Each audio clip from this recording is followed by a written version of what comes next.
Kisah mualaf kali ini datang dari seorang wanita cantik bernama Elisa.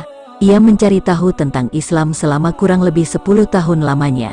Sampai akhirnya seluruh kebenaran terungkap padanya, dan ia memutuskan membaca 2 kalimat syahadat. Hingga kini dia mantap istiqomah menjadi seorang muslimah.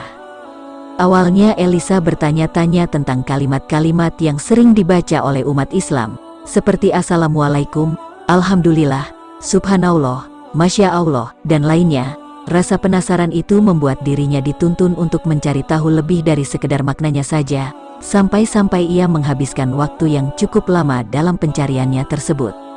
Elisa merasa heran mengapa umat Islam tetap berdoa meskipun sedang menghadapi hal-hal yang kecil atau sepele sekalipun.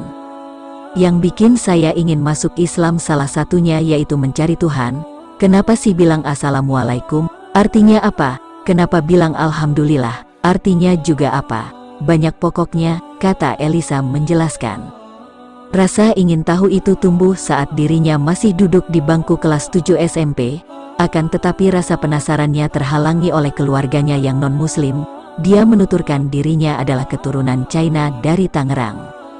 Saat duduk di bangku SMA, Elisa mulai memberanikan diri mencari tahu rasa penasarannya tersebut pada Islam. Terlebih lagi dia sering melihat teman-teman sekolahnya yang muslim saat itu melakukan sholat di masjid. Singkat cerita, saat duduk di bangku kelas 11 SMA, dia mengaku sempat bermimpi membaca 2 kalimat syahadat. Hingga saat terbangun pun bunga tidurnya itu masih membayangi dirinya.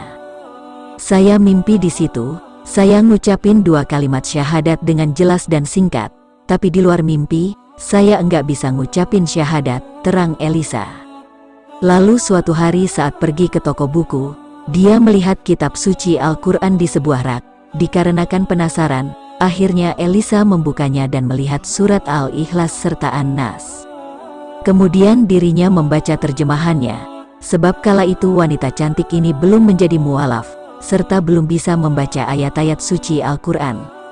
Elisa melihat Tuhan itu benar-benar ada di dalam Al-Quran, dan hanya ada satu Tuhan. Ditambah lagi saat upacara selalu menyebutkan Tuhan itu Esa, yang artinya hanya satu.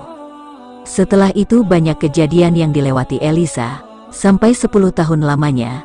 Akhirnya dia memutuskan menjadi seorang mualaf. Sekarang Elisa cukup aktif menjalani rutinitasnya sebagai muslimah yang taat, serta selalu menyebarkan dakwah-dakwah kebaikan agama Islam. Inilah kisah singkat perjalanan hijrah seorang wanita cantik keturunan China, yang memutuskan menjadi mualaf dan istiqomah menjadi seorang muslimah yang taat.